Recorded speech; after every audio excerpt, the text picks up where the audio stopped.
বিশ্বনবীর হাদিস সম্পর্কে আলোচনা হইতেছে, শুনে যান। খুব আশ্চর্য ঘটনা, শুনে যান সবাই।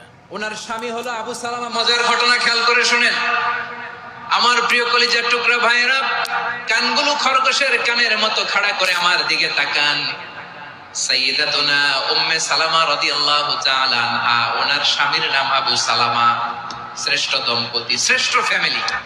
প্রথমে হিজরত করেছিলেন হাবাসায়, পরে হিজরত করেছেন মদিনায়। উহুদ যুদ্ধের পরে ওনার স্বামী আবু সালামা ইন্তেকাল করলো, শহীদ হলো। সুবহানাল্লাহ পড়েন। যখন আবু সালামা ইন্তেকাল করলো, উম্মে সালামা রাদিয়াল্লাহু তাআলা আনহা কেঁদে কেঁদে হায়রান। আর নবীর শিখানো বাণী অনুযায়ী তিনি বারবার পড়ছিলেন ইন্না লিল্লাহ। কি পড়ছিলেন? মুই কই যামু, কি হরমু, এগুলো বলে নাই। কি বলছে? ইন্না লিল্লাহ। যেহেতু বিশ্বনবী বলেছেন কেউ যদি বিপদের প্রথম ধাক্কায় পড়ে ইন্না লিল্লাহি ওয়া ইন্না ইলাইহি রাজিউন,